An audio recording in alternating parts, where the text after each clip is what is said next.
long before the islands of Japan were named by men, before villages gathered beside rivers and lanterns burned beneath cedar roofs.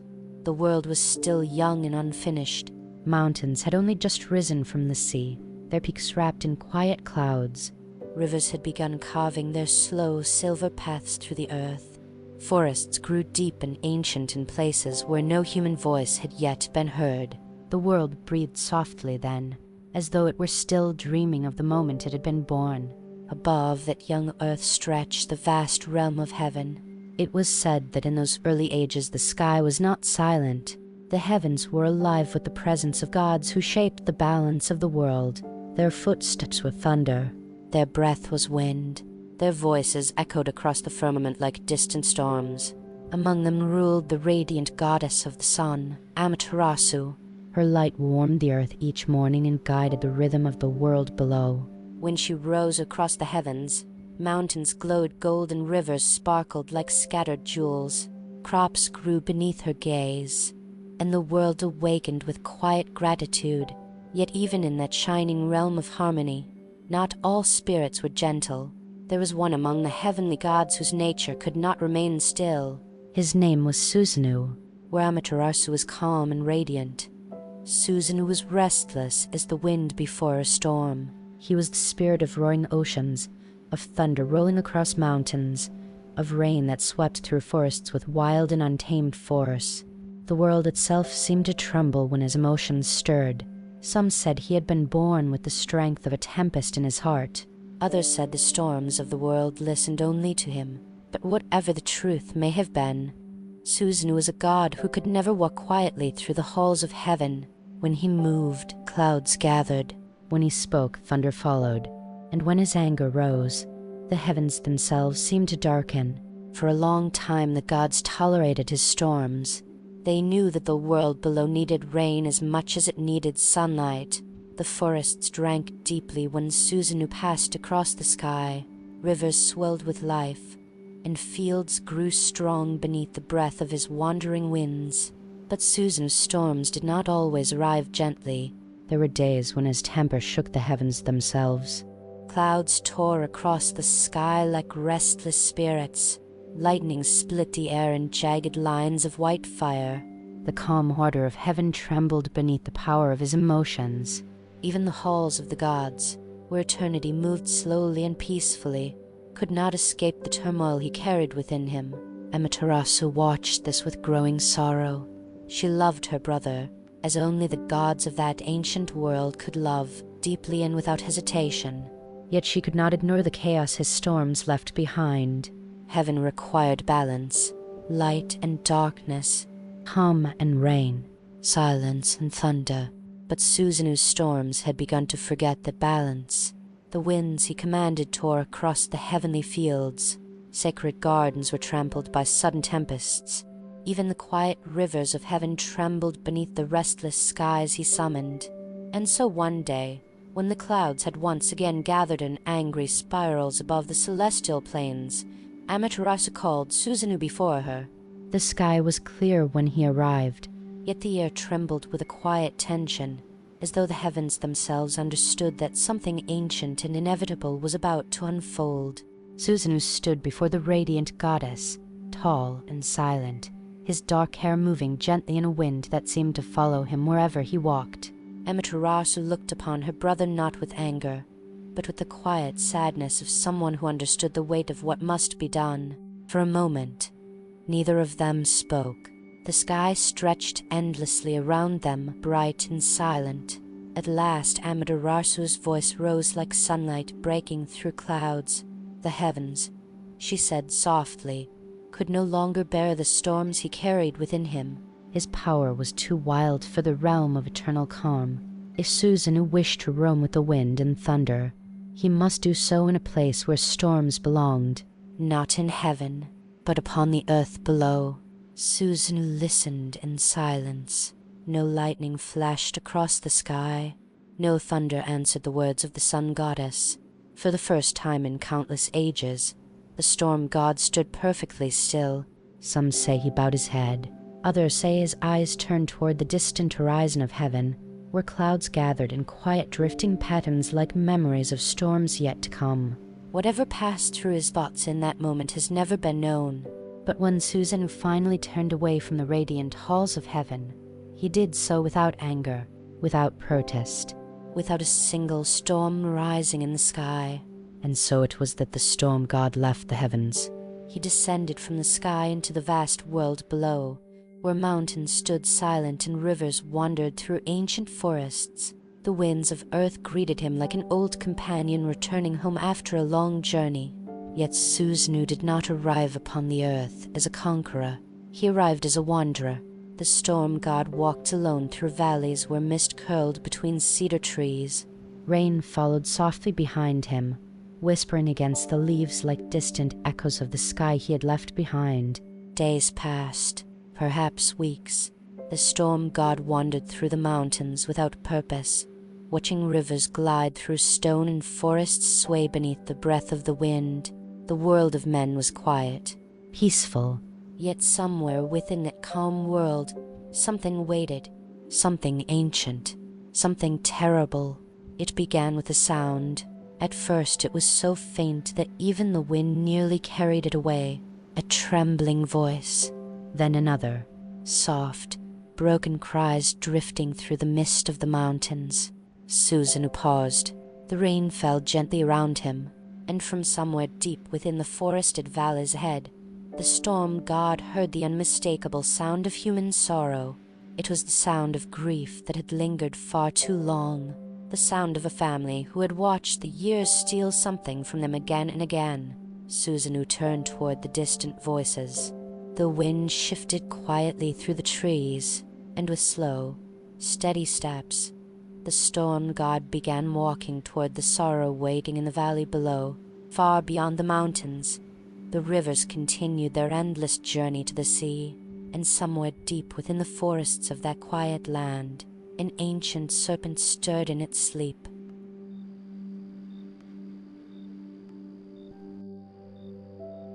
The wind followed Susanoo as he descended from the mountain path.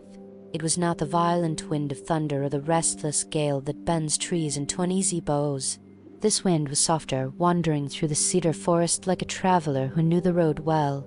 It brushed the branches gently and carried with it the scent of rain, moss, and distant river water. Below the mountains, the land opened slowly into a wide valley. Mist drifted across the slopes like pale silk, sliding between dark trunks of cedar and pine. Small streams ran quietly through the earth, gathering themselves into a single river that curved through the valley floor like a silver thread sewn into green cloth.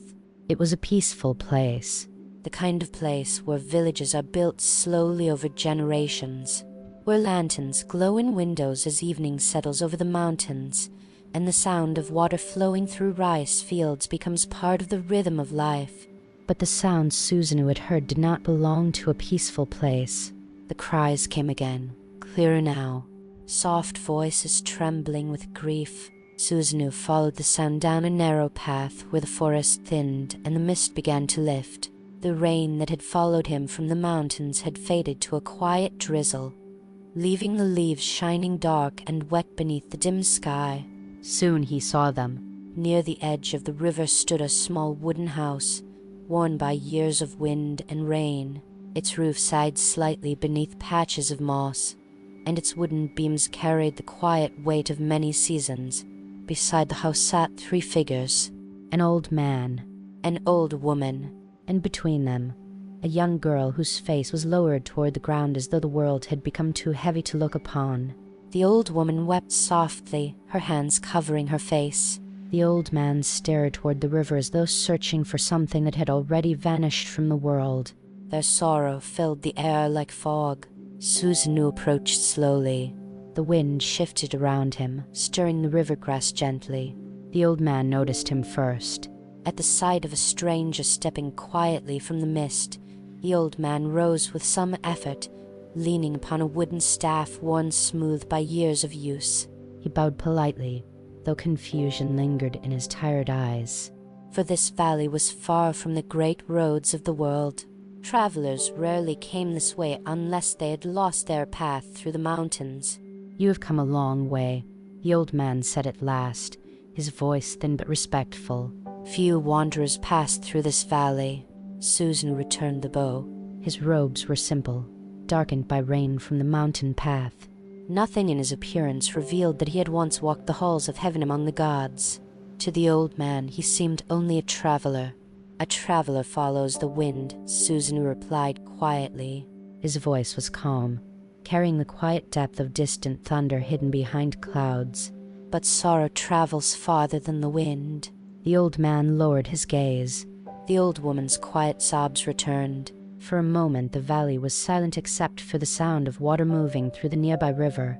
Susanoo's eyes drifted toward the young girl seated beside the old woman. She did not weep, but her stillness carried a different kind of grief, the kind that had already accepted something terrible long before it arrived. The wind stirred the long dark strands of her hair, yet she did not lift her head. Susanoo studied the three of them quietly. At last he spoke again. "What grief lives in this valley?" he asked. The old man closed his eyes. The question seemed to awaken a pain that had long rested quietly within him. When he spoke again, his voice carried the slow heaviness of someone who had told this story too many times. "My name is Ashinazachi," the old man said. He gestured gently toward the woman beside him. "This is my wife, Tenazachi." His hand trembled slightly as he turned toward the girl. "And this is our daughter." The girl finally raised her face. Her eyes were clear and dark, reflecting the pale light of the overcast sky. "Kusanagi," the old man whispered. Susanoo noticed something strange then. The sorrow surrounding the old couple felt ancient, worn down by years of quiet suffering. But the sorrow surrounding Kusanagi was different. It was the sorrow of someone waiting for something that could not be stopped. The wind drifted through the valley once more. Somewhere in the distance, thunder murmured softly behind the mountains. Susanoo's gaze returned to the old man. "You mourn as though something has already been lost," he said. The old woman began to cry again. The old man's staff trembled in his hand. "For many years," Ashinazachi replied slowly, "this valley has been visited by a terrible spirit." He looked toward the mountains rising beyond the forest. A shadow seemed to cross his face at the memory. "It comes from the high valleys," he continued, "from the places where the rivers are born." The river beside them moved quietly, as though it too listened to the old man's words. Susanoo remained silent. Ashinazachi's voice dropped lower. "It is a serpent," he said, but the word serpent did not seem large enough to hold the weight of what he described. "It has 8 heads," the old man continued. 8 tails, eyes that burn like red lanterns in the night. The wind moved uneasily through the valley. Even the old house behind them seemed to creak softly in the shifting air. Ashinazachi's gaze returned to the river. "It comes once each year," he said. "Always when the autumn rains begin." His voice faltered. "And each year it takes one of our daughters." The rain began to fall again, lightly at first, then slowly gathering into a quiet curtain that blurred the distant trees. The old woman's sobs deepened. Ashinazachi closed his eyes. "We once had 8 daughters," he whispered. "The valleys seem to grow colder. 7 have already been taken." The rain whispered against the earth, and beside them, Kusanagi sat perfectly still like a lantern whose flame had already accepted the coming darkness. Susanoo looked toward the girl, then toward the silent mountains beyond the valley, and somewhere deep within the distant forests, something vast and ancient stirred beneath, the roots of the world. The rain fell steadily across the valley, not the wild rain of a storm, but the patient rain that drifts softly from the sky and settles into the earth as though it intends to stay there forever. It darkened the cedar bark and turned the soil beside the river into deep, quiet brown. Susanoo stood without speaking. The story the old man had begun seemed to hang in the air between them, unfinished yet heavy with meaning. The wind carried the sound of the river through the valley, a steady murmur that had likely been there long before the house beside it had ever been built. Ashinazachi leaned upon his staff once more. His eyes were distant now, as though they had drifted into the memories he had tried for years to keep buried beneath the quiet routines of daily life. We did not understand at first. The old man continued slowly. When it came, his gaze turned toward the mountains rising beyond the forest. In those early years, we believed it was only a story. Many valleys, he explained, had old legends carried by the wind. Stories of spirits and creatures who wandered the mountains when the world was younger. Most of those stories were spoken only to frighten children into returning home before nightfall. The people of the valley had once believed the serpent was nothing more than such a story, a tale whispered beside winter fires. But legends, Ashinazachi said quietly, sometimes remember truths that people have forgotten. The first year it came, the valley had been calm. Autumn had arrived gently. The river had grown full with rain from the mountains, and the rice fields had turned the color of pale gold beneath the drifting clouds. Ashinazachi's eldest daughter had been gathering reeds beside the river when the ground began to tremble. At first the villagers thought it was thunder, but the sky had been clear. Then the forest began to move, not with the wind, but with something far heavier passing through it. Trees bent and cracked, the river churned against its banks, and from the mist rising out of the mountain valley came a shape so vast that the eyes struggled to understand it. Ashinazachi's voice trembled as he spoke. It was like watching a mountain begin to crawl across the earth. The serpent's body stretched across the valley floor, its scales dark with moss and tangled roots as though forests themselves had grown upon its back. Each of its 8 heads rose above the trees like towering pillars, their eyes burning with a dim red glow that shone through the mist. The creature moved slowly, deliberately, as though it had walked that path for centuries and knew it would never be stopped. The villagers fled. Ashinazachi and his wife had searched desperately for their daughter, but by the time they reached the riverbank, the mist had already swallowed the serpent once more. Their daughter was gone. No sound of struggle had remained, no trace of where she had stood, only the deep furrows left in the earth where the serpent's enormous body had passed through the valley. Ashinazachi's hand tightened upon his staff. For many days, he said quietly, we searched the mountains.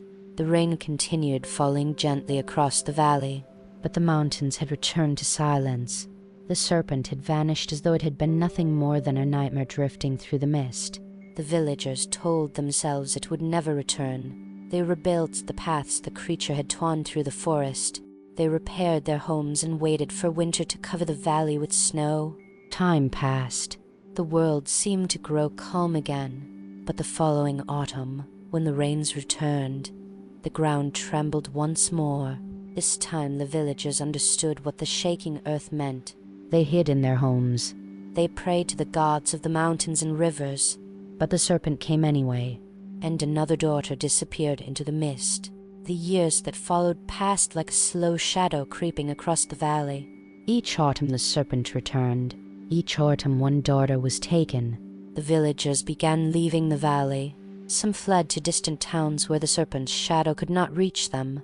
Others simply vanished into the mountains, unwilling to wait for the creature's return. But Ashinazachi and Tenazachi remained. This valley has been our home since the days of our ancestors, the old man said softly. We could not abandon it. Yet the valley had slowly taken everything from them. 7 daughters, 7 years of grief, 7 autumns marked by the sound of trees breaking in the forest as the serpent returned from the mountains. Now only one daughter remained, Kusanagi. The rain softened for a moment. The young girl lifted her gaze again. Her eyes met Susanoo's briefly. There was no fear in them, only a quiet acceptance that seemed far older than her years. Ashinazachi's voice grew faint. This year, he said, the serpent will come again. He did not need to explain the rest. The valley itself seemed to understand. The river moved slowly past the house. The mountains stood silent beyond the forest, and the wind that had followed Susanoo from the heavens stirred softly through the valley grass. Susanoo looked toward Kusanagi, then toward the distant mountains where the serpent slept. The storm gods said nothing for a long moment, but somewhere far beyond the valley thunder rolled quietly behind the clouds.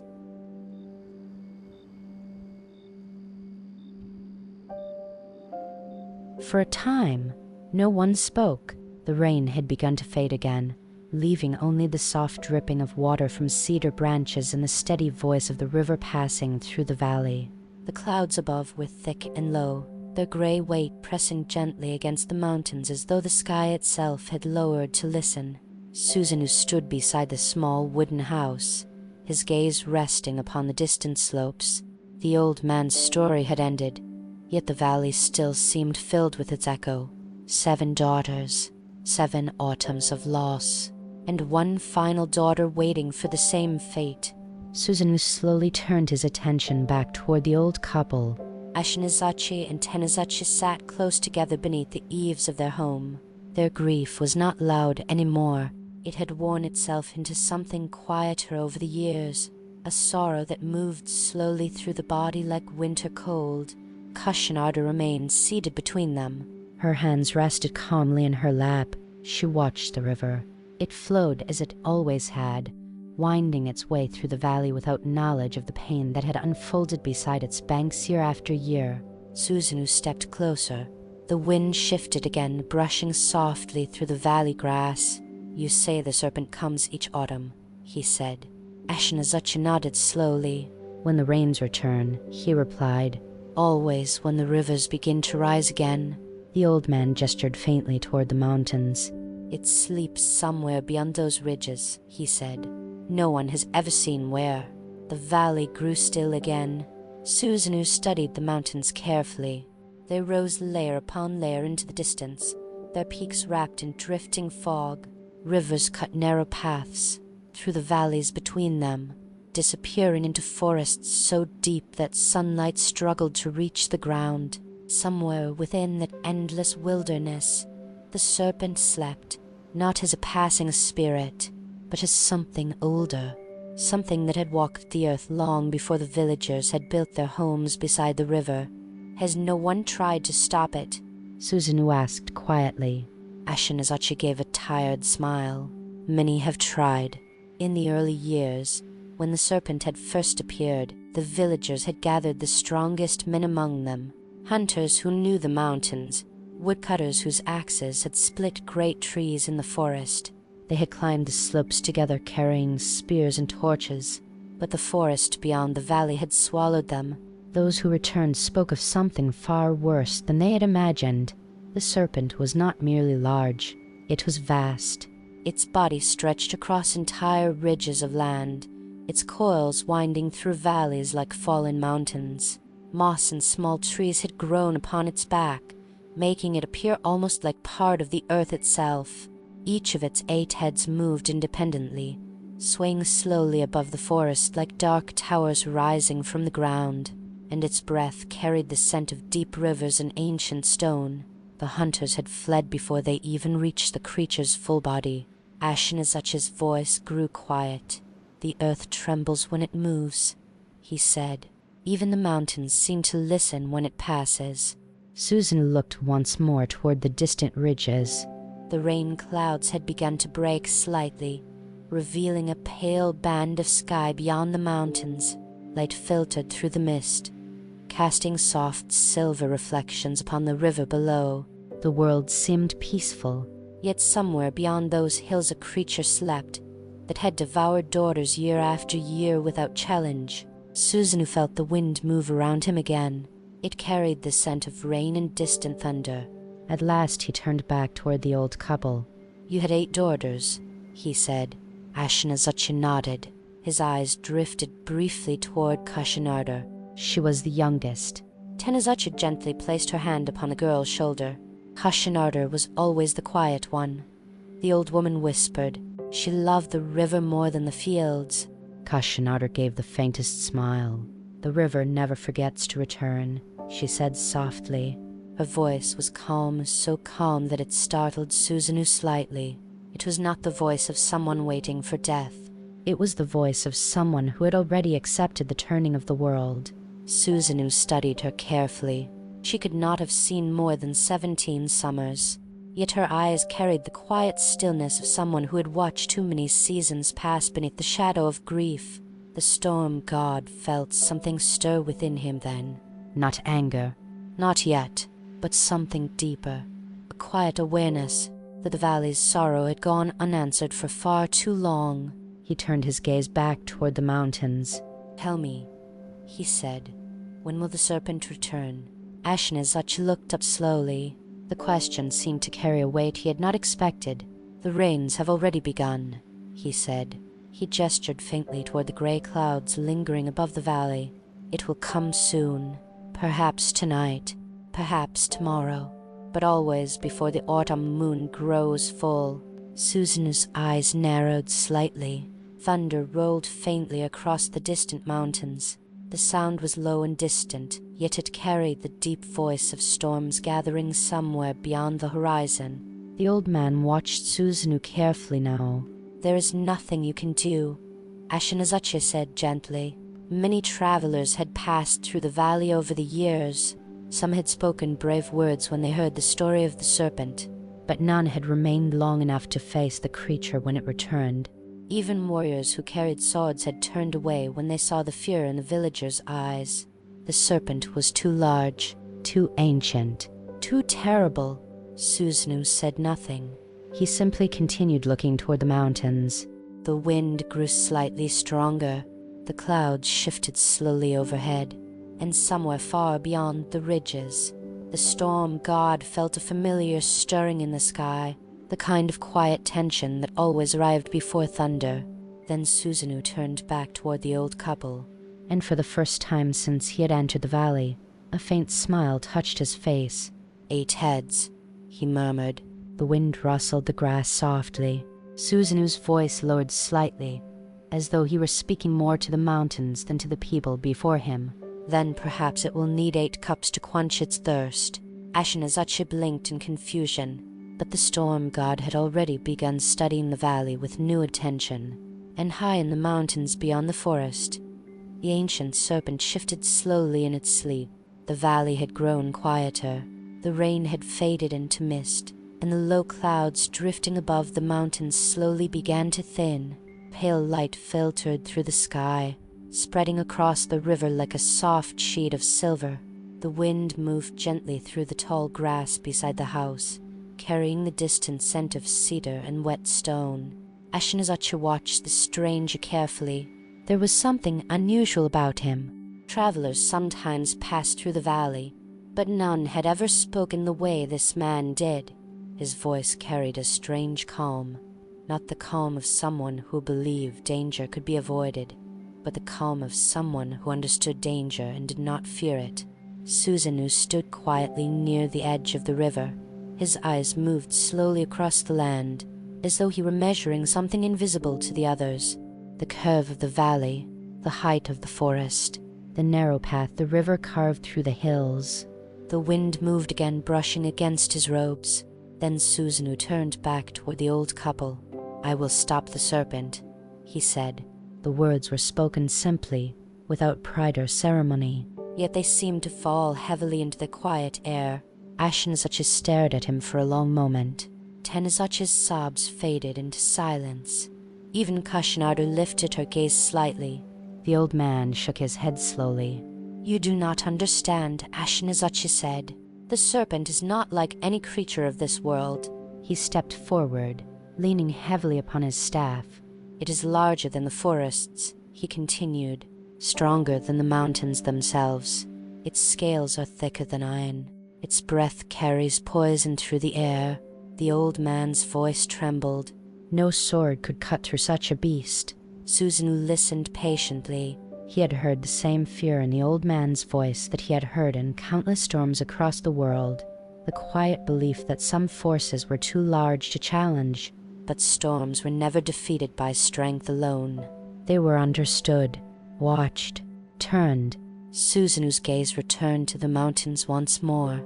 "Every creature has a weakness," he said quietly. Ashinazachi sighed. "If such a weakness existed," he replied, "someone would have found it long ago."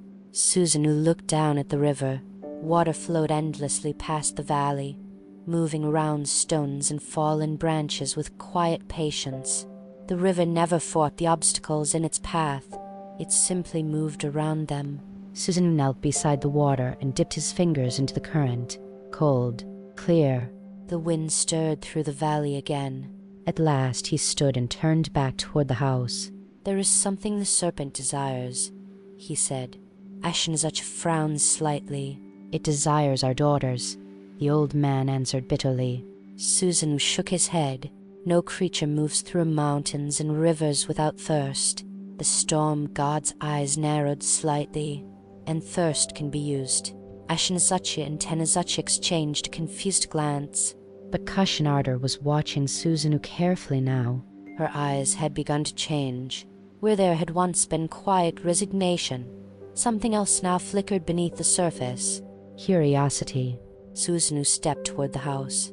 "You say the serpent has 8 heads," he continued. Ashinazachi nodded slowly. "Yes." Susanoo raised his hand and pointed gently toward the valley floor. "Then we will give it 8 cups." The old man blinked. 8 cups. Susanoo smiled faintly. 8 barrels, he corrected. The wind lifted slightly, brushing the mist away from the nearby fields. "In every village," Susanoo continued, "there is a drink strong enough to warm the bones in winter." Ashinazachi's eyes widened slightly. "You mean sake?" Susanoo nodded. "Sake." The old man's expression turned uncertain. But what use would that be against such a creature? Susanoo looked toward the mountains again. "Even the greatest beasts must eat and drink," he said. "The serpent has walked the mountains for centuries. Its body is large beyond measure. Its thirst must be just as great." The storm god turned back toward the old man. "We will give it what it desires." Ashinazachi hesitated. Then slowly he began to understand. "You intend to poison it?" Susanoo shook his head. "No." He smiled slightly. "Something much simpler." The storm god stepped toward the open fields near the river. "Build a fence," he said. Ashinazachi followed him. "What kind of fence?" 8 gates, Susanoo replied. 8 platforms behind them. The old man listened carefully now. "On each platform," Susanoo continued, "place a barrel of the strongest sake your valley can produce." The wind drifted softly through the grass. Ashinazachi's mind slowly pieced together the shape of the plan. The serpent would approach the valley. It would smell the drink. Each head would reach for 1 barrel. 8 heads. 8 barrels. Susanoo turned to face the mountains. "If the serpent drinks deeply enough," he said calmly, "even a creature as ancient as it will fall into sleep." The valley fell silent. Ashinazachi looked at the storm god with new eyes. "You speak as though you have already seen the creature defeated." Susanoo's gaze remained fixed upon the distant ridges. "I have seen storms break mountains," he said quietly. The wind shifted. A distant rumble of thunder rolled softly across the sky. The sound seemed to come from very far away, yet it carried something familiar, something that had once belonged to the storm god himself. Susanoo turned back toward the old couple. "If the serpent falls into drunken sleep," he continued, "then its strength will fade." Ashinazachi whispered slowly, and then Susanoo finished the thought. "Then a sword will be enough." The old man stood still for a long moment. The plan was bold, perhaps foolish, yet it was the first plan anyone had ever offered. Tenazachi wiped her tears quietly. Kushinarder's eyes had grown brighter. Ashinazachi finally bowed his head. "If there is even a chance," he said softly, "then we will help you." Susanoo nodded. "There is one more thing." Ashinazachi looked up. The storm god's gaze shifted toward Kushinarder. The wind moved gently through her long hair. "If I defeat the serpent," Susanoo said calmly, "your daughter will be safe." The old man nodded quickly. "Of course." But Susanoo continued, "And if she wishes it," he said quietly, "I will take her as my wife." The valley grew still once more. Ashinazachi and Tenazachi exchanged a look, but Kushinarder did not seem surprised. She simply studied Susanoo for a long moment. Then she bowed her head gently. "If the storm god saves this valley," she said softly, "then I will walk beside him." Susanoo smiled faintly. Above the mountains, thunder rolled once more. and far beyond the forest, deep within the shadowed valleys where ancient rivers were born, the great serpent slowly opened one of its many burning eyes.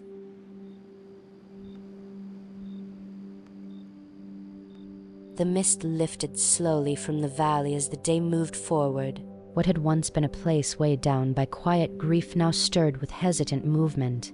Ashinazachi and Tenazachi walked through the small fields beside their home with new purpose, gathering tools that had long rested untouched against the wooden walls of the house. Susanoo stood near the river and watched the valley. The storm god had said little since revealing his plan, yet his presence alone seemed to shift the air around them. The wind moved differently now, brushing through the tall grass in restless currents that hinted at distant storms gathering beyond the mountains. Ashinazachi approached him with a bundle of rope and wooden stakes. "These fields once held rice," the old man said quietly. He gestured toward the open land beside the river. "But many of the farmers left when the serpent first appeared. The fields were still fertile, though they had grown wild over the years.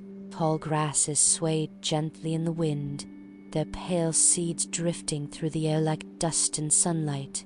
Susanoo walked across the fields slowly, studying the ground. "This place will do," he said. The old man nodded.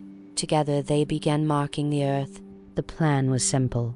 8 gates, 8 wooden platforms, each gate placed in a wide circle across the field so that the serpent, when it arrived, would find itself surrounded by the scent of strong sake from every direction.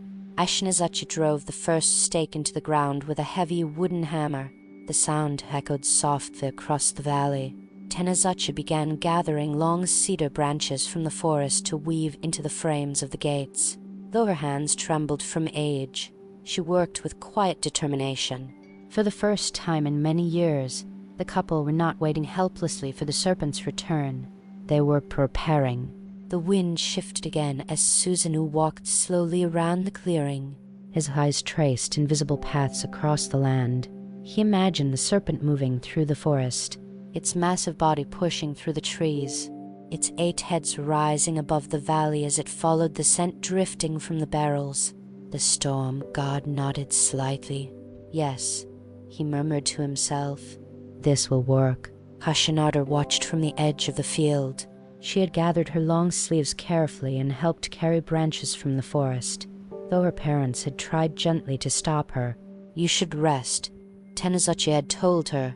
But Kashinada had only smiled softly. "For many years I have waited," she had replied. "Today I would rather help."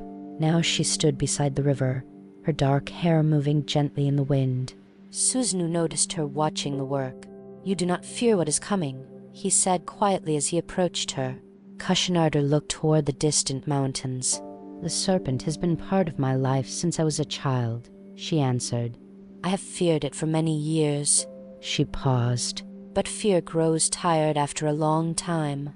The river continued its endless movement beside them. Susanoo nodded. "The world changes when someone chooses to face what they fear." Kashinada glanced at him briefly. "You speak as though you have faced many storms." Susanoo's faint smile returned. "I have been a storm." The wind strengthened slightly as he spoke. Clouds drifted slowly across the sky, their grey shapes gathering once more above the mountains. Work continued through the afternoon. Ashinazachi and Tenazachi raised the frames of the first gates using long cedar beams bound together with rope and strips of bark. The gates stood tall and wide enough that even the massive heads of the serpent could reach the barrels waiting behind them.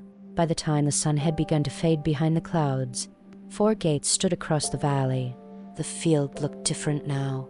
Where tall grass had once grown wild and untouched, a careful structure had begun to rise. 8 spaces marked across the clearing, 8 gates waiting to be completed.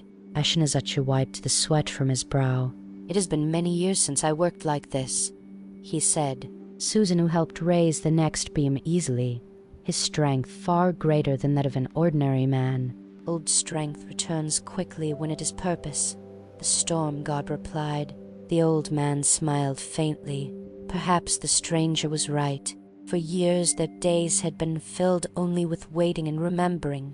Now their hands moved with a quiet determination they had nearly forgotten. As evening approached, the final gate was raised.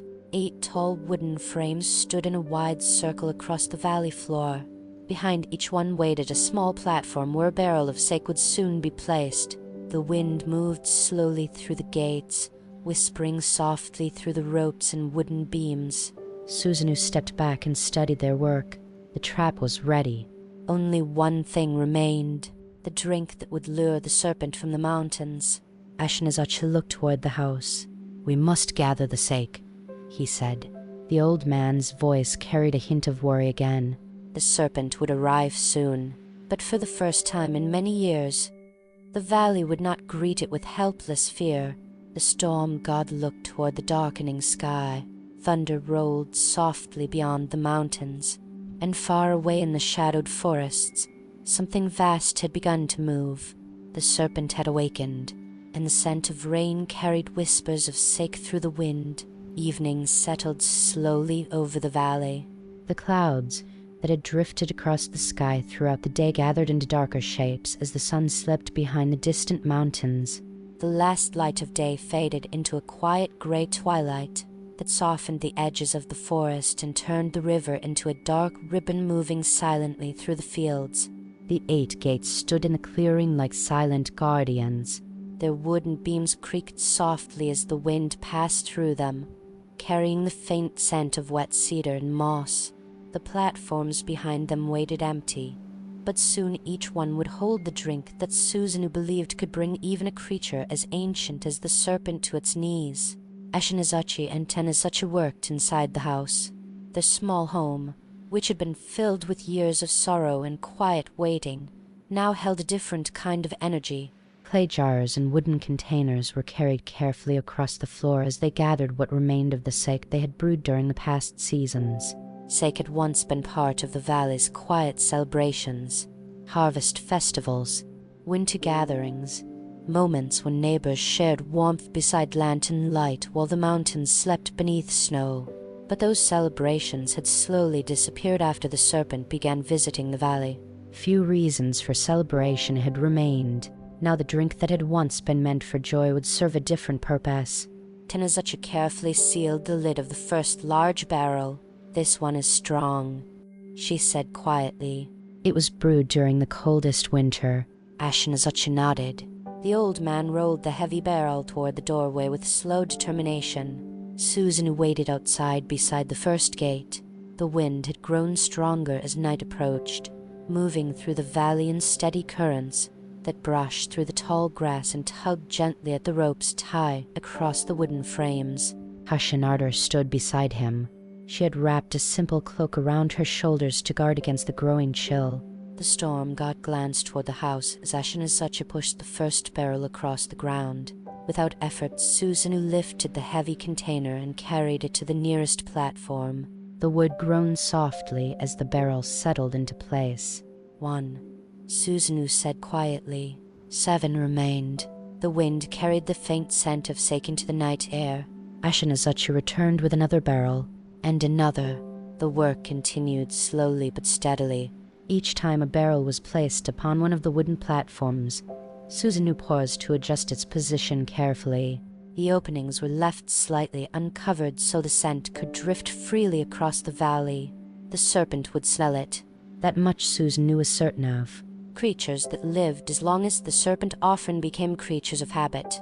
They followed the same valleys, the same rivers, the same ancient paths through the mountains. But desire could lead even the oldest creature astray, especially the desire for drink. By the time the final barrel was placed upon the 8th platform, night had fully arrived. Clouds covered the sky so completely that no stars could be seen. The valley rested beneath a quiet darkness broken only by the dim glow of a small lantern hanging near the house. The wind continued moving steadily through the gates. It carried the scent of sake through the fields and into the surrounding forest. Ashinazachi stood beside Susanoo and gazed at the clearing. "I never imagined our valley would look like this," the old man said softly. The 8 gates formed a circle around the clearing, each one guarding its own barrel like a silent sentinel. From a distance, the structure might almost have looked ceremonial, like an offering prepared for some ancient festival. But both men understood the truth. It was an offering, just not one meant for celebration. Susanoo folded his arms quietly. "The serpent will come," he said. Ashinazachi nodded slowly. "It always does." The old man's voice grew quieter. "It follows the river each year." He gestured toward the dark forest beyond the valley. The sound of the water guides it through the mountains. Susanoo looked toward the trees. The forest had become darker now, its tall trunks rising like black pillars beneath the night sky. The wind moved through the leaves with a whispering sound that seemed almost like distant breathing. Kusanagi stepped forward, beside the storm god. "Will it come tonight?" she asked softly. Susanoo considered the question. "The mountains are restless," he replied. Thunder rolled faintly across the horizon as though answering him. "I believe it has already begun moving." The wind strengthened briefly. The scent of sake drifted deeper into the forest. Tenazachi stepped outside the house carrying the lantern. She placed it carefully upon a small wooden post beside the doorway. The light spread softly across the clearing, illuminating the nearest gate with a warm golden glow. The old woman's eyes moved from one barrel to the next. "So much depends on this," she whispered. Ashinazachi gently placed his hand upon her shoulder. "We have done all that we can." The valley fell quiet again. The river continued its endless journey through the darkness. The wind drifted softly through the 8 gates, and far beyond the forest, deep within the mountains where ancient roots twisted beneath the earth, the great serpent lifted its enormous head. The scent had reached it. The smell of sake drifted through the valleys like a strange invitation carried by the night wind. 8 heads stirred slowly. 8 burning eyes opened in the darkness, and as the serpent began its long descent toward the valley, the mountains trembled beneath its ancient weight.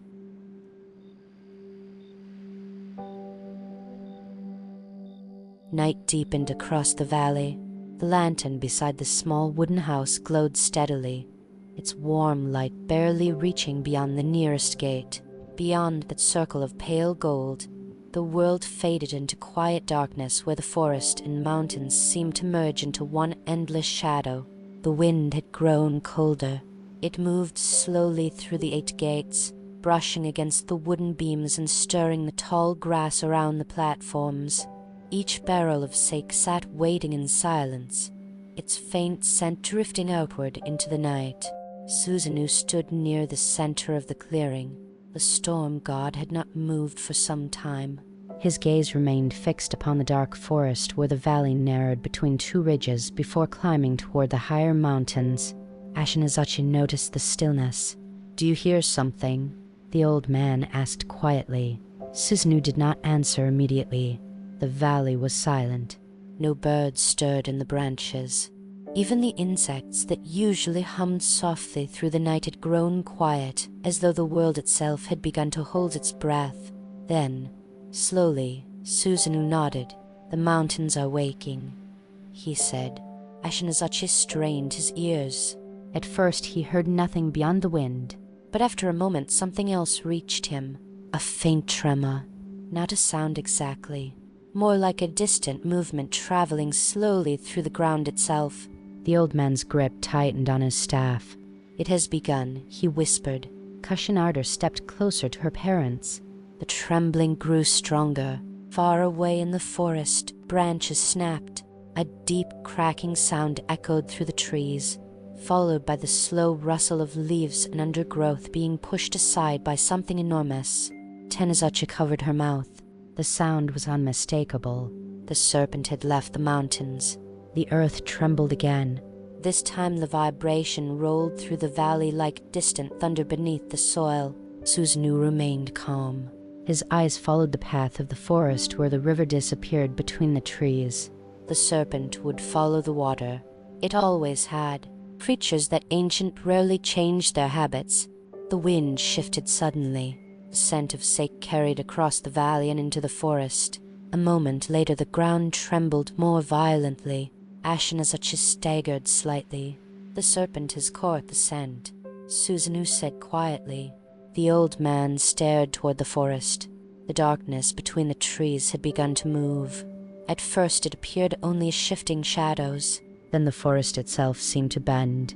Tall cedar trunks swayed violently as something massive pushed through them. The sound grew louder. Trees cracked. Roots tore free from the earth. The valley trembled beneath the weight of something far larger than any creature the villagers had ever seen. Tenezachi clutched her daughter's arm. Hashinarder did not look away. Her gaze remained fixed upon the dark opening in the forest. The wind grew stronger. Clouds rolled across the sky, hiding what little moonlight had begun to appear between them. Then the first head appeared. It rose slowly above the forest like a dark tower emerging from the sea. The creature's scales were thick and uneven, covered in moss and tangled vines that had grown across its enormous body during the centuries it had slept in the mountains. Two burning eyes opened. They glowed red against the darkness. Ashinazachi gasped softly. Even after all the stories he had heard, even after years of fearing this moment, the sight of the creature was far worse than he had imagined. The serpent's head was larger than the roof of their home, and behind it another head rose, and another.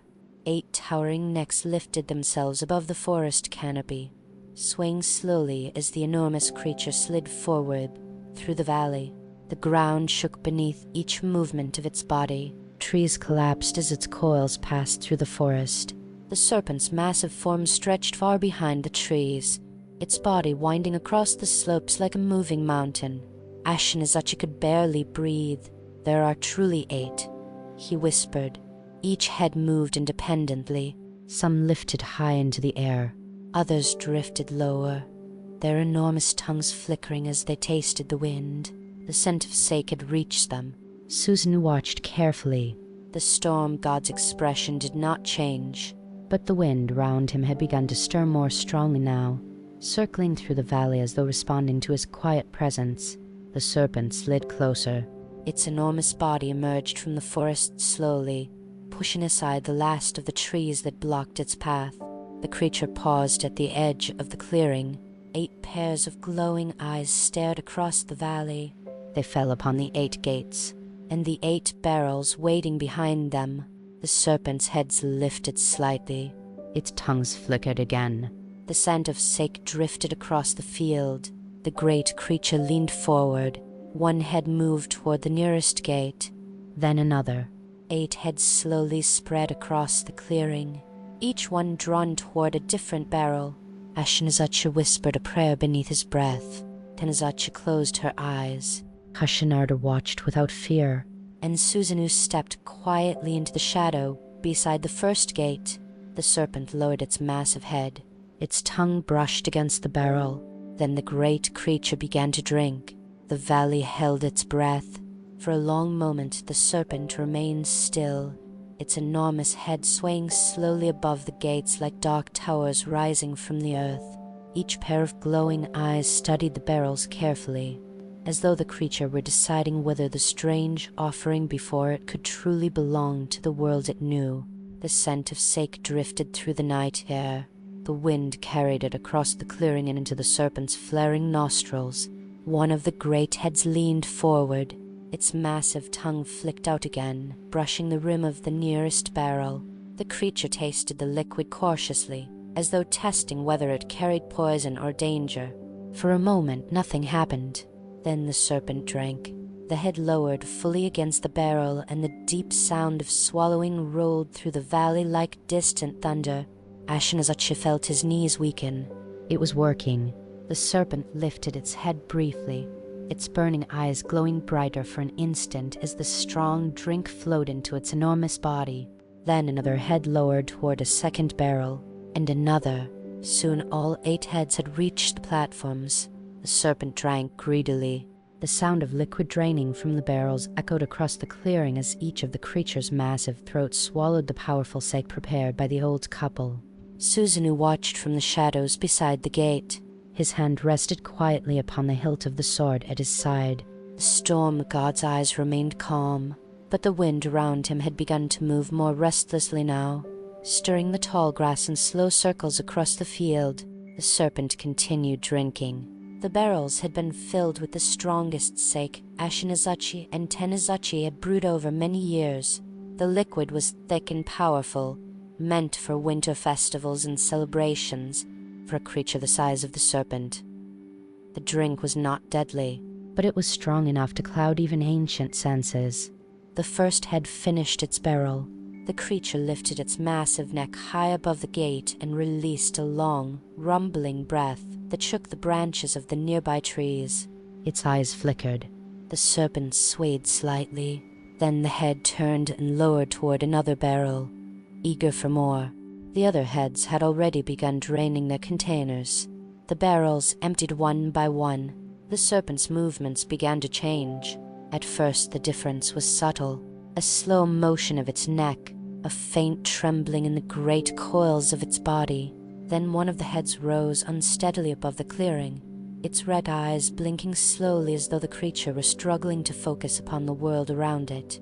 The serpent released a deep, rumbling sound that rolled through the valley like distant thunder. Ashinazachi gripped his staff tightly. "What is happening?" he whispered. Susanoo did not take his eyes off the creature. "The drink is beginning to reach its blood," he said quietly. The serpent lowered its head again, pushing greedily against another barrel. But its movements were slower now, unsteady. The enormous creature's body shifted across the clearing, its coils sliding heavily across the ground as though the serpent had forgotten how to hold its own weight. One head collapsed against the wooden platform beside its barrel. The great neck sagged sideways, its glowing eyes dimming as the creature's senses began to dull. Another head lifted and swayed drunkenly above the clearing before crashing heavily against the earth. The ground shook beneath the impact. Ashinazachi stared in disbelief. "It is falling asleep," he whispered. Susanoo nodded. One by one the serpent's heads finished the remaining barrels. Each time another massive neck sagged lower toward the ground. The creature's movements grew heavier, slower, until finally the great body stretched across the clearing in a tangled mass of coils and scales. 8 enormous heads lay scattered among the gates.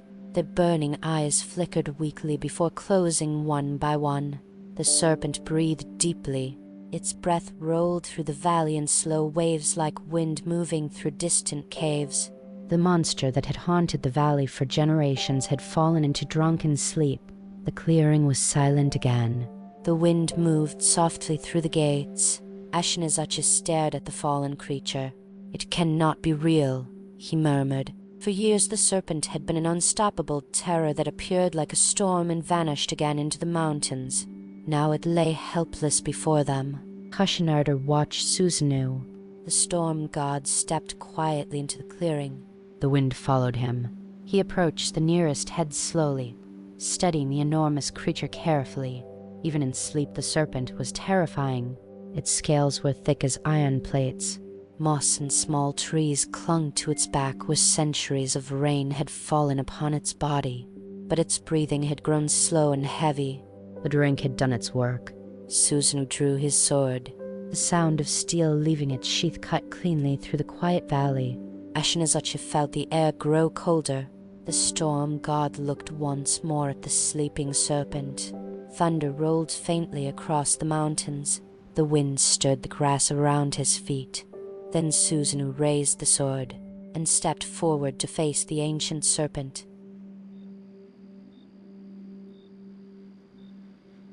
For a moment the valley seemed suspended between two worlds. Behind the gates stood the small wooden house where years of sorrow had passed like slow winter nights. Before the gates lay the enormous body of the serpent, its coils stretching across the clearing like fallen hills beneath the dark sky. And between them stood Susanoo. The storm god held his sword quietly at his side. The wind had grown restless again, circling slowly through the clearing as though the air itself had begun to anticipate what was about to happen. The serpent slept. Its massive body rose and fell with slow breaths that sounded like distant waves breaking against cliffs. Each exhale carried the deep rumble of a creature whose life had stretched across centuries. Yet even in sleep the serpent was terrible. Its scales were thick and jagged, each one the size of a shield. Moss clung to the creature's body, where rain and mountain mist had settled for countless years. In some places, small roots had begun to grow between the scales, as though the forest itself had tried to claim the creature as part of the earth. Ashinazachi could barely look at it. For years the serpent had existed only as a distant terror that arrived once each autumn and vanished again into the mountains. Now it lay before them, helpless. The old man whispered softly, "Can it truly be killed?" Susanoo did not answer. The storm god stepped toward the nearest head. The enormous neck lay twisted beside the broken remains of one of the wooden gates. The creature's burning eyes were closed now, their faint glow dimmed by the deep intoxication that had overtaken its ancient body. Susanoo studied the scales along its throat. Even in sleep the creature seemed to carry immense strength, but drunken sleep had loosened its guard. The storm god raised his sword. The blade caught the faint lantern light and flashed silver in the darkness. The wind grew suddenly stronger. It rushed across the valley as though answering an unspoken command. Susanoo brought the sword down. Steel struck scale with a ringing sound that echoed across the clearing. For an instant the blade met resistance. The serpent's hide was thick beyond anything found in the world of men. But Susanoo was not merely a traveler. He was a god of storms. The blade drove deeper. With a final, powerful strike, the sword cut through the creature's neck. A deep roar burst from the serpent's body as the head fell against the earth. The ground trembled. Ashinazachi staggered backward. Even in drunken sleep, the serpent reacted to the sudden pain. The remaining heads stirred weakly, their enormous necks shifting across the ground as the creature struggled to wake from the heavy fog clouding its senses. Susanoo moved quickly. Before the serpent could fully awaken, he stepped toward the next head. The wind whipped across the clearing now. Clouds rolled across the sky above the valley, hiding what little moonlight had begun to appear. The storm god raised the sword again and struck. The second head fell. A tremor rolled through the serpent's body. Its enormous coils twisted slowly across the field, crushing the wooden gates beneath their weight. The barrels that had once held the sake rolled across the grass as the creature's body shifted, but the serpent's eyes remained clouded. The drink still dulled its ancient strength. Susanoo moved from head to head. Each strike of the blade ran across the valley like distant thunder. One by one the great heads fell silent. Ashinazachi watched with awe. Never in his life had he imagined witnessing such a battle. The serpent that had ruled the mountains for generations now lay helpless before the storm god's blade. The wind howled louder. Thunder cracked across the sky. The storm that had followed Susanoo from the heavens had finally begun to awaken. Lightning flashed across the distant clouds. For a moment the entire valley blazed with white light, and in that flash Ashinazachi saw the storm god standing upon the serpent's enormous body like a figure carved from the storm itself. 7 heads had fallen. Only one remained. The final head stirred weakly upon the ground. Its glowing eyes opened slowly, struggling against the heavy fog of drink clouding its mind. For the first time the serpent truly saw the figure standing before it. Susanoo stepped closer. The wind surged around him. Rain began to fall once more. The storm god raised his sword. The final head hissed weakly. Its enormous jaws opened as though attempting to strike, but the creature's strength had already faded. Susanoo's blade descended one last time, and the 8th head fell silent beneath the storm. The valley trembled as the great body of Yamata no Orochi finally lay still. Rain fell steadily across the clearing. The wind slowly began to calm. The serpent that had haunted the mountains for centuries had been defeated. But Susanoo was not finished, for as he stood upon the serpent's fallen body, something strange caught his attention. One of the great tails had begun to move, not with life, but with a quiet, unnatural glow that shimmered faintly beneath the creature's thick scales. Susanoo turned toward it. The storm god narrowed his eyes and slowly approached the final coil of the ancient serpent. Rain continued falling across the valley, not the violent rain of a raging storm, but a steady silver curtain drifting from the clouds above the mountains. It washed quietly over the fallen body of the serpent, running between the massive scales and pooling in the deep marks its coils had carved into the earth. The battle was over. 8 heads lay silent among the broken gates, their enormous forms resting heavily against the soaked ground. The ancient creature that had once ruled the mountains now stretched across the valley like a fallen ridge of stone. Ashinazachi stared at this sight in disbelief. For years the serpent had existed only as terror, something too powerful for the people of the valley to challenge. Its arrival each autumn had been as certain as the turning of the seasons. Yet now it lay defeated, killed not by an army or a band of warriors, but by a single traveler who had stepped quietly into their valley from the mist. Tenezachi fell slowly to her knees. Tears streamed down her face as she pressed her hands against the wet earth.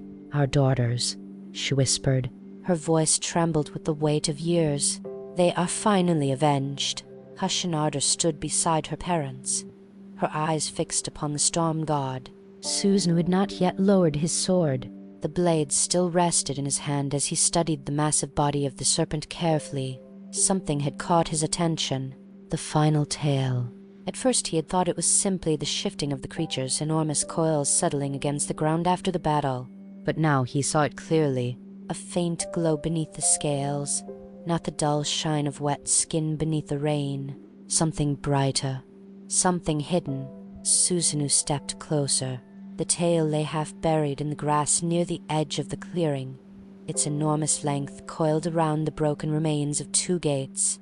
Moss clung thickly to its scales, and tangled vines had grown along its sides where the creature had rested for centuries among the mountains. But beneath those ancient scales something shimmered. The storm god reached out and brushed aside the moss. The glow grew brighter. Ashinazachi approached slowly, leaning heavily upon his staff. "What is it?" he asked. Susanoo did not answer immediately. Instead he knelt beside the tail and raised his sword once more. The blade struck against the thick scales with a sharp, ringing sound. Once, twice. On the 3rd strike the scales cracked open. The rain washed away the blood and moss that clung to the creature's body, revealing something buried deep within the serpent's flesh. "Metal," Ashinazachi gasped. Susanoo carefully cut deeper into the tail, pulling away layers of thick scales until the object hidden inside the creature's body finally revealed itself.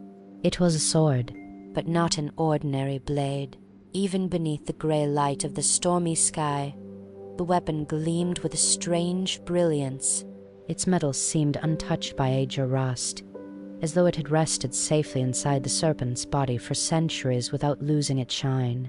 The blade was long and elegant, its surface reflecting the pale flashes of lightning drifting through the distant clouds. Susan lifted it slowly from the creature's tail. The moment the sword left the serpent's body, the wind across the valley shifted. The rain softened. Even the distant thunder seemed to fade into quiet murmurs beyond the mountains. Ashinazachi stared in wonder. A divine blade, he whispered. Susanoo studied the weapon carefully. He had lived among the gods long enough to recognize the feeling that surrounded certain objects in the world. Some things were not created by ordinary hands. This sword carried that same presence.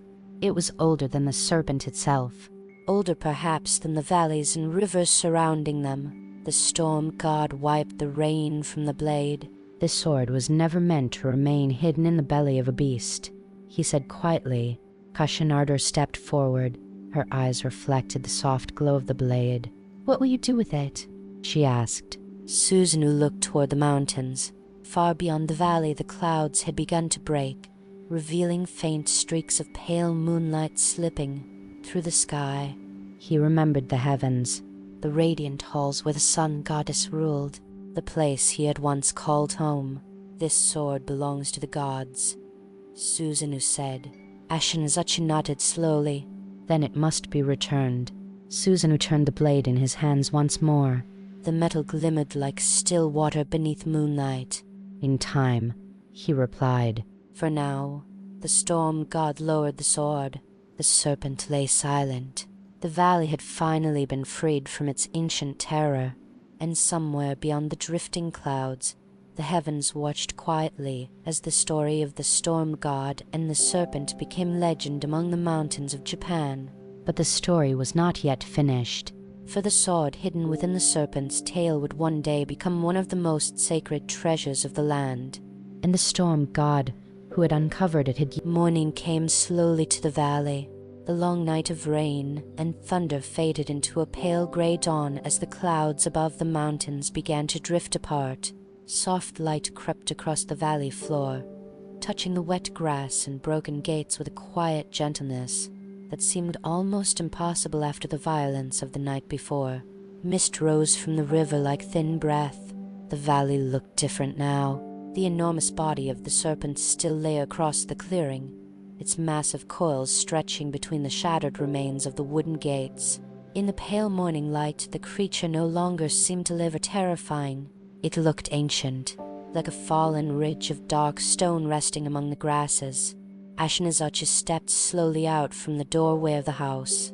The old man had slept little during the night. The sound of the battle still echoed faintly in his memory. The clash of steel against scale, the thunder rolling through the valley as Susanoo struck the serpent again and again. Yet now the valley was quiet, so quiet that the old man could hear the distant flow of the river clearly, as though it were whispering across the land. He walked toward the clearing carefully. Hanazachi followed behind him, holding a small lantern even though dawn had already begun to brighten the sky. Kusanagi walked beside her mother, her long hair moving gently in the morning wind. When they reached the field, they stopped. For many years the sight of the clearing had brought fear to their hearts. Each autumn the serpent had emerged from the forest and crossed this very ground before taking another daughter into the mountains. Now the creature lay still. Ashinazachi lowered himself slowly to his knees beside the grass. "It is truly over," he murmured. The old man's voice trembled as he bowed his head toward the earth. Hanazachi knelt beside him. Tears filled her eyes again, but these tears were different from those she had shed the night before. They were not the tears of grief. They were the tears of release. 7 daughters had been lost to the serpent, but the valley would never again know the terror of its return. Kusanagi looked toward the edge of the clearing. Susanoo stood there quietly. The storm god had been awake long before the others had stepped outside. He had spent the early hours of the morning watching the mist rise from the river and listening to the wind moving across the mountains. The sword he had pulled from the serpent's tail rested at his side. Its blade gleamed softly in the pale light of dawn. Ashinazachi rose slowly and approached him. "You have saved our valley," the old man said. His voice carried the quiet weight of gratitude that no simple words could fully express. "For generations our family has feared this day." He turned his gaze toward the serpent's body. "And now the terror that ruled these mountains has ended." Susanoo nodded slightly. "The mountains will remember this creature for many years," he said. "But the valley will know peace again." The wind moved gently through the broken gates. The structures that had once formed the trap now leaned unevenly across the field, their ropes torn and beams cracked beneath the weight of the serpent's body. Yet even in their broken state they stood like silent markers of the night, when everything had changed. Ashinazachi looked toward the sword resting in Susanoo's hand. "The blade you found inside the serpent," he said carefully. "It is no ordinary weapon." Susanoo studied the metal once more. The blade seemed almost alive in the morning light. "I believe it belongs among the treasures of the heavens," he said. Ashinazachi nodded. "Then it must be returned to the sun goddess." Susanoo did not answer immediately. He had once walked freely through the halls of heaven, but those halls had cast him out. The wind brushed through his hair as he looked toward the sky. The clouds had parted enough now for thin rays of sunlight to fall across the valley. Kusanagi stepped forward quietly. "You do not wish to return," she said softly. Susanoo glanced toward her. The young woman's eyes held a calm understanding that surprised him. "Perhaps not yet," he replied.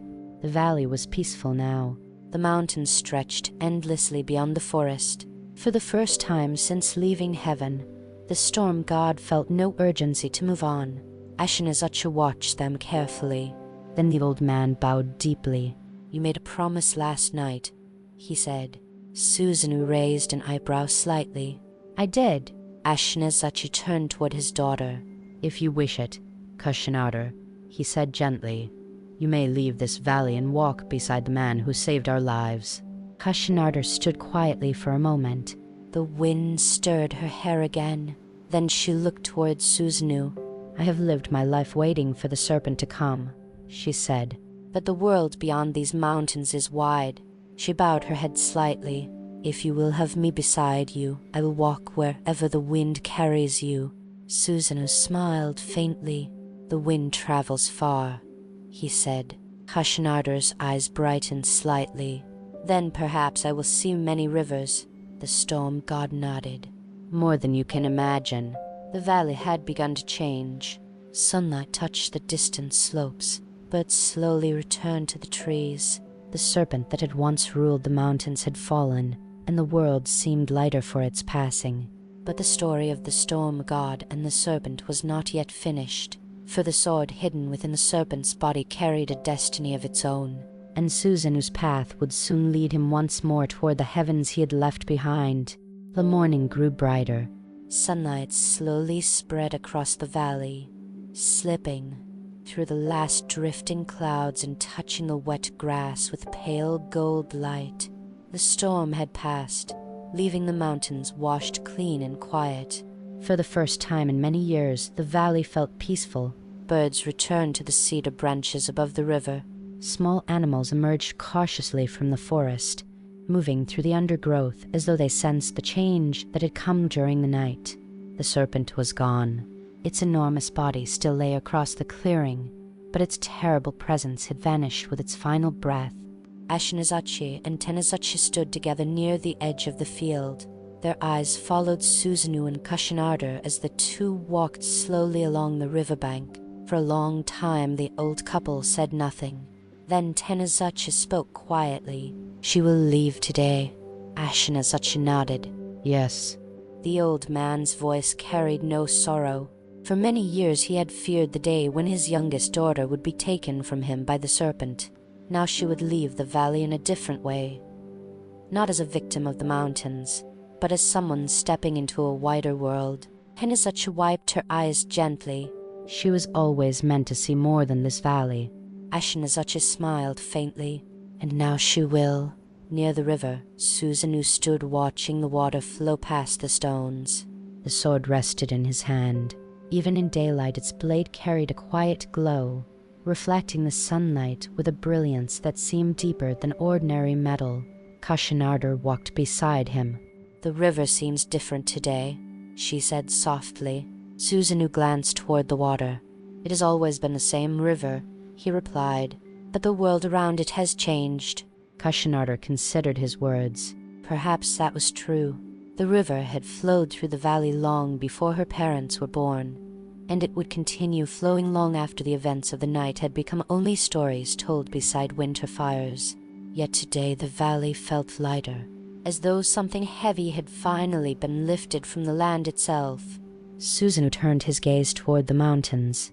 The peaks stretched endlessly into the distance, their slopes covered in deep forests where mist still lingered between the trees.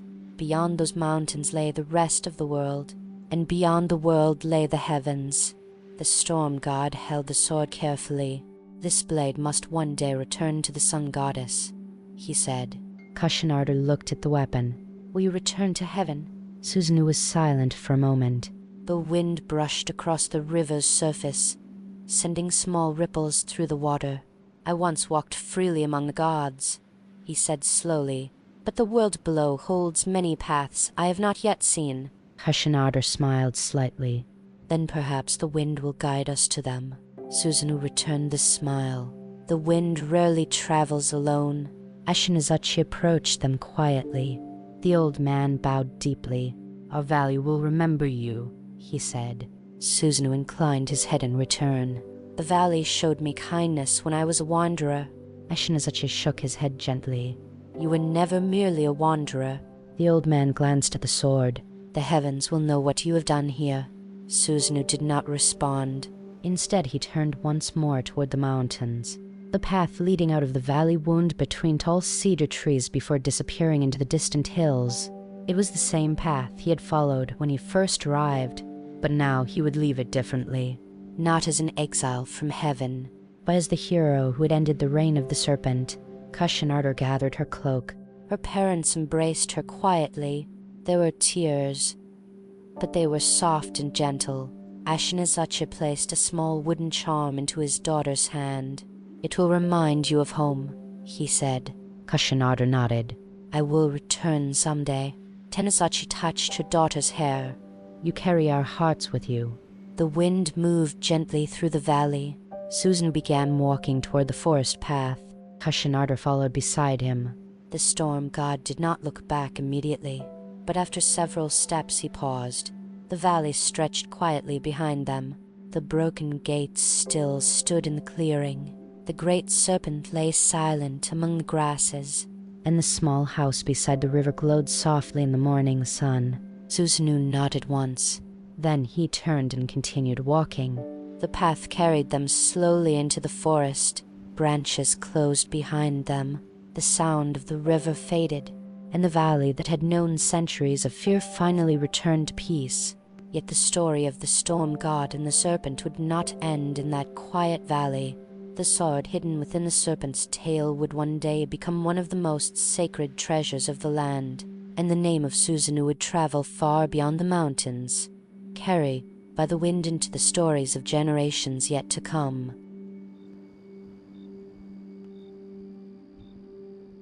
The path from the valley climbed slowly into the mountains. Susanoo and Kusanagi walked beneath tall cedar trees whose branches formed a quiet roof above the narrow trail.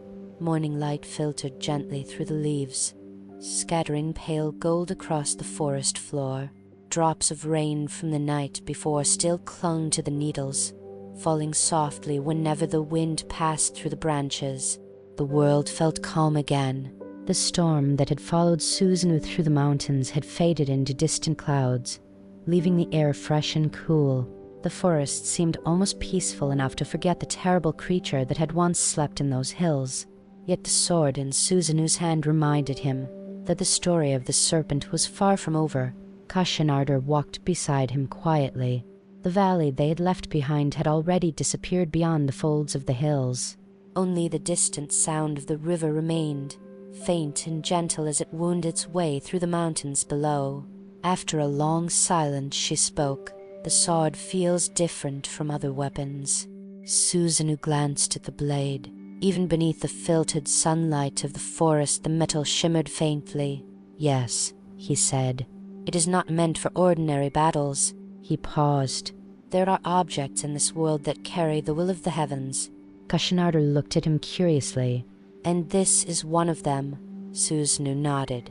This sword was hidden inside the serpent for centuries.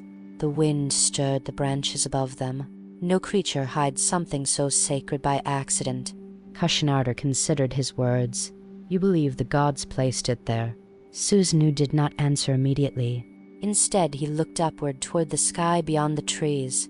The clouds were breaking slowly now, revealing wide stretches of pale blue above the mountains. "The gods have long memories," he said quietly.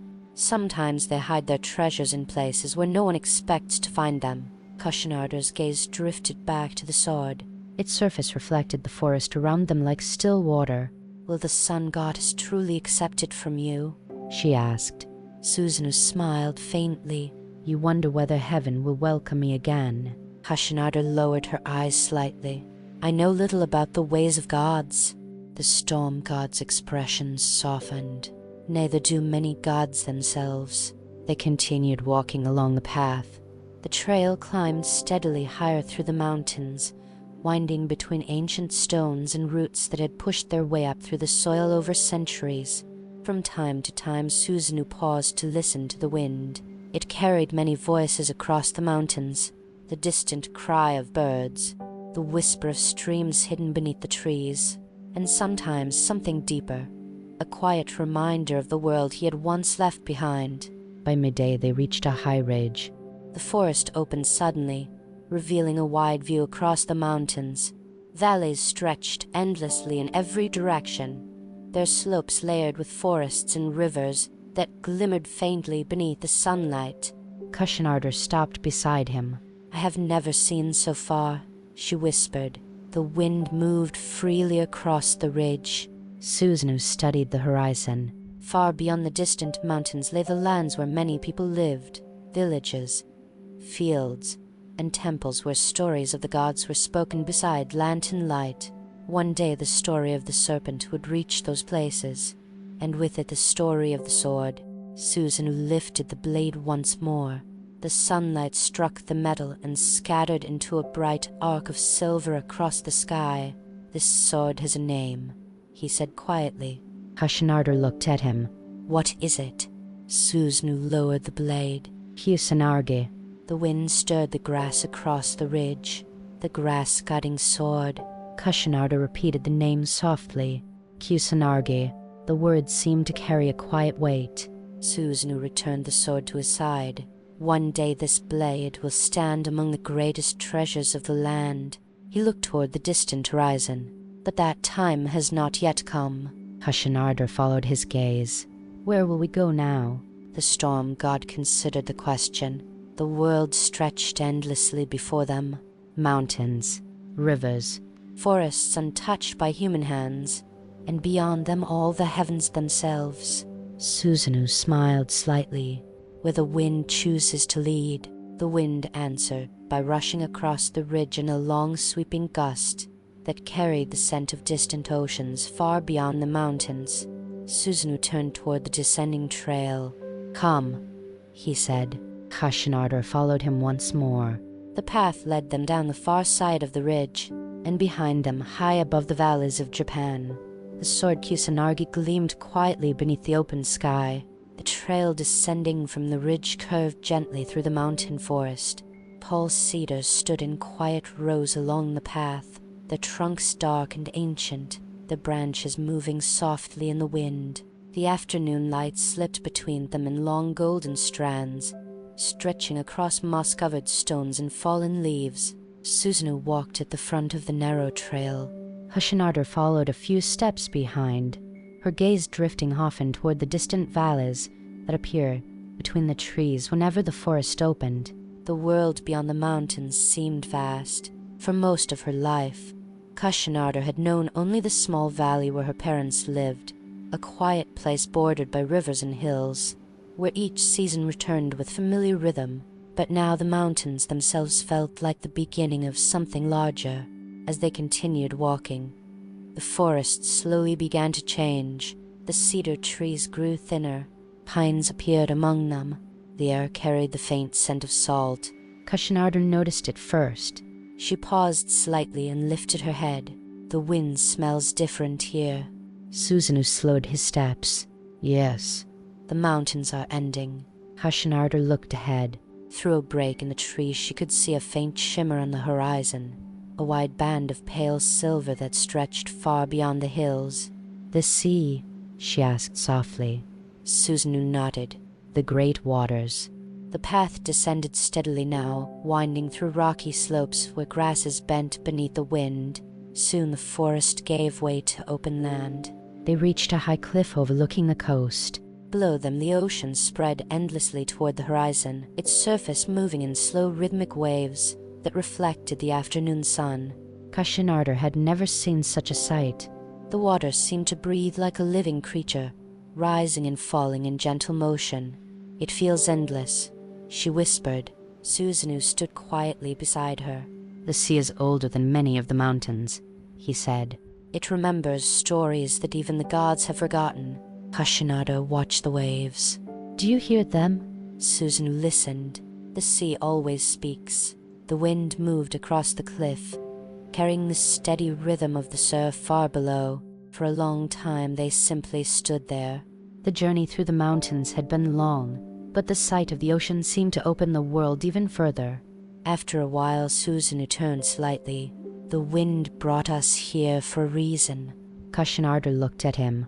"The wind guides your path." Susanoo smiled faintly.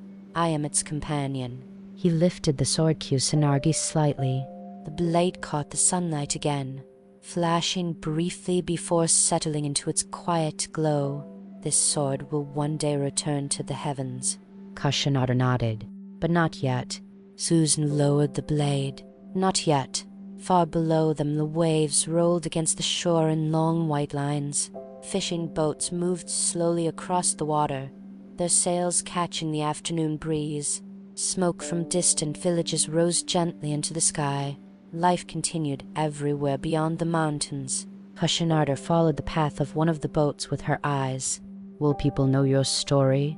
Susanoo considered the question. Stories travel like wind. They begin in quiet places and grow as they move. Kusanagi smiled softly. Then perhaps the valley will remember. The valley will remember, Susanoo agreed. And the mountains. And the rivers. He glanced once more toward the distant horizon. Eventually the heavens will remember as well. The wind lifted Kusanagi's hair slightly. For the first time since leaving her home, she felt something like peace. The future remained unknown, but the path ahead no longer seemed frightening. It felt wide and open. Like the sea itself. Susanoo began walking again, following the trail that wound downward toward the coastal road. Kusanagi followed beside him. The sun was already lowering toward the horizon, painting the sky in warm shades of gold and amber. The shadows stretched long across the hillside, and somewhere beyond the distant clouds, high above the endless ocean, the heavens watched quietly as the storm god carried the sacred sword toward the next chapter of his story.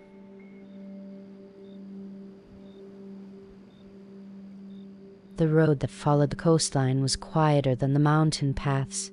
It stretched gently along the edge of the sea, winding between low cliffs and small fields where wild grasses bent softly in the wind. The sound of waves rolling against the shore traveled constantly beside the path, steady and calm, like the breathing of the earth itself. Susanoo and Kusanagi walked slowly along that road. The sky had begun to change. Afternoon light was fading into the softer glow of early evening, and the horizon over the ocean had taken on a deep amber color. Clouds drifted across the sky in long pale strands, reflecting the light of the sinking sun. Kusanagi paused beside a cluster of stones near the edge of the path. From there she could see the ocean stretching endlessly westward. The waves moved in slow, endless rhythm. I have never known a place where the world feels this wide, she said quietly. Susanoo stopped beside her. The sea reminds us how small we are. He looked out across the water. And how large the world truly is. The wind lifted slightly, moving through the grasses with a gentle whisper. For a moment the two of them simply stood there, watching the changing colors of the sky. Kusanagi's gaze drifted toward the sword resting at Susanoo's side. Kusanagi, she said softly. The name still felt new on her tongue. Susanoo nodded. It is an ancient blade, older than the valley we left behind. He lifted it slowly. Even in the fading light, the metal held its quiet brilliance. The sword reflected the colors of the sky: amber, gold, and faint hints of deep violet as the sun continued its slow descent. Kusanagi studied the blade. It feels as though it belongs somewhere else. Susanoo smiled slightly. It does. The sword belongs to the heavens. He lowered it again.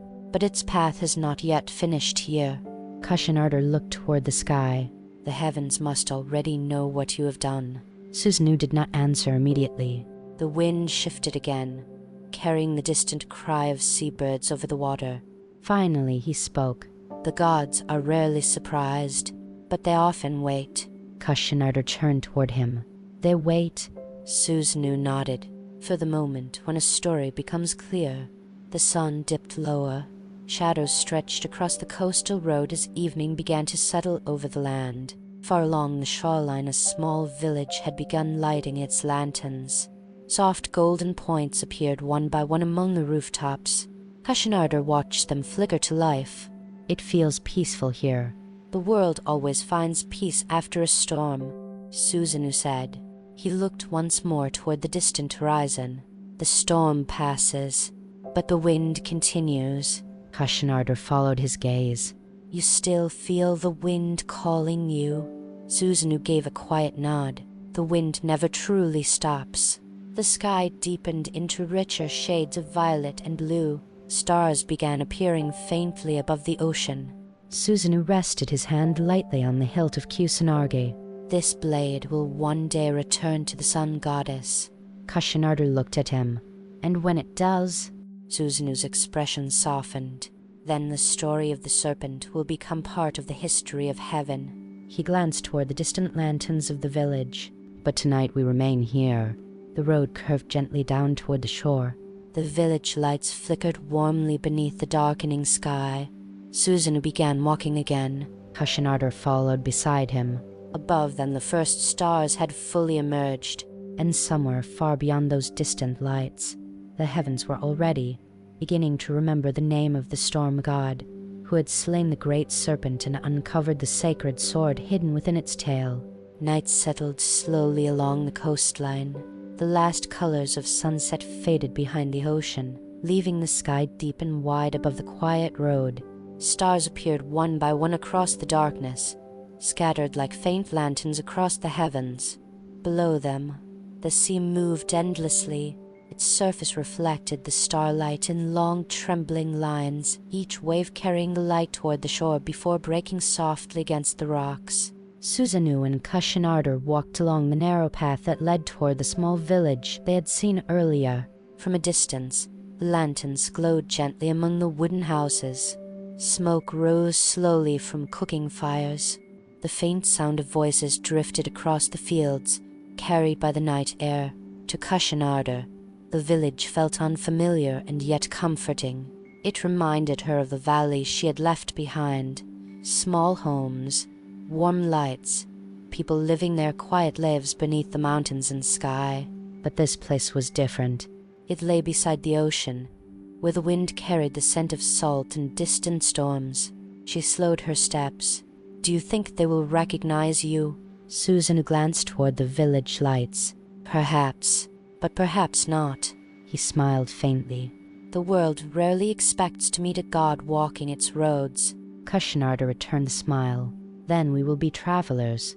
Susanoo nodded. Travelers are welcome in many places. The path descended gently toward the edge of the village. Rice fields spread across the land beside the shore, their waters reflecting the starlight like small mirrors. The wind moved through the reeds, creating a soft whispering sound that blended with the distant waves. For a while they walked in silence. Kushanarder's thoughts drifted back to the valley. She remembered the quiet house where her parents still lived, the river winding through the grass, and the mountains rising like ancient guardians around the land. That place had once felt like the entire world. Now it seemed like the beginning of a much larger journey. Susanoo stopped for a moment at the edge of the road. The village lay just ahead. A few fishermen were still awake near the shore, repairing nets beside their boats. Lantern light flickered across the water. Susanoo looked up at the stars. They are watching. Kushanarder followed his gaze. The heavens? Susanoo nodded. They have always watched. He rested his hand on the hilt of Kusanagi. The story of the serpent will reach them soon. Kushanarder looked at the sword again. Even in the darkness, the blade carried a faint, quiet glow. It feels strange, she said. What does? That something so powerful was hidden inside a creature feared by the entire land. Susanoo's expression grew thoughtful. Great things often wait in places people fear. The wind shifted slightly. A few clouds drifted across the sky, momentarily dimming the stars. Susanoo continued. The sword waited until the right moment to reveal itself. And now its path continues. Kushanarder looked toward the distant sky. One day you will return it to the sun goddess. Susanoo nodded. Yes. And when that day comes, the heavens will remember what happened here. Kushanarder smiled gently. Then the valley will live forever in that story. Susanoo's gaze softened. The valley, the serpent, the storm. All of it will become legend. He looked once more toward the village. Stories travel farther than the wind. Kushanarder walked beside him again. They passed quietly between the rice fields and approached the edge of the village road. Lanterns swayed gently outside the houses. The fisherman near the shore glanced up briefly as the travelers approached, but said nothing. To them, Susanoo and Kusanagi were simply strangers arriving from the mountains. The night continued peacefully. The waves rolled endlessly against the shore. The stars watched from above, and somewhere within the quiet darkness of the world, the story of the storm god, the serpent, and the sacred sword began its long journey into legend, a tale that would one day be told beneath temple roofs, beside winter fires, and across generations who would remember the moment when the wind carried a god through the mountains and changed the fate of the land forever.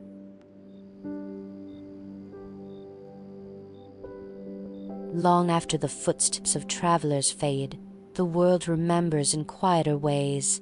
The mountains remember through their silence, the rivers remember through their endless flowing, and the wind remembers through the stories it carries from valley to valley. In the years that followed, the land slowly returned to peace. The valley where the great serpent once ruled grew calm again. The river ran clear between the fields, and the cedar forests that had once trembled beneath a creature's shadow began to breathe freely once more. Ashinazachi and Tenazachi lived many peaceful seasons there. Sometimes, when the evening wind moved softly through the valley, it would stand outside their home and look toward the distant mountains where the path disappeared into the forest, and they would remember the storm god who had arrived as a wanderer, the god who had faced the ancient serpent, the god who had carried their daughter beyond the valley toward a wider world. But the story of Susanoo did not remain only in that quiet place. Stories rarely stay where they begin. Travelers carried the tale across mountains and rivers. Fishermen repeated it beside coastal fires. Priests spoke of it beneath the wooden roofs of temples. They spoke of the storm god who walked the earth. They spoke of the eight-headed serpent that once ruled the valleys. And they spoke of the sacred sword discovered within its tail. That sword would one day become known across the land. Kusanagi, the grass-cutting sword, one of the greatest treasures of the heavens. But the sword was not the only thing the wind carried forward. It also carried the memory of a journey. A god walking quietly through mountain paths. A young woman leaving the valley where she had grown up. Two travelers moving forward beneath wide skies, guided only by the wind and the road ahead. Some say Susanoo eventually returned a sacred sword to the sun goddess. Some say he continued wandering the world for many years, following storms across distant lands. And some believe that on certain nights, when the wind moves softly through the cedar forests and the rivers glow beneath moonlight, the storm god still walks the quiet paths of the mountains, not as a ruler, not as a warrior, but as a traveler, a companion to the wind, a reminder that even the greatest stories often begin in the simplest way, with footsteps on a lonely road beneath a sky full of stars. And so the wind continues its journey, across mountains, across rivers, across time itself, carrying with it the legend of the storm god, the serpent, and the sword that once slept inside the darkness, waiting patiently for the moment when its story would finally be told.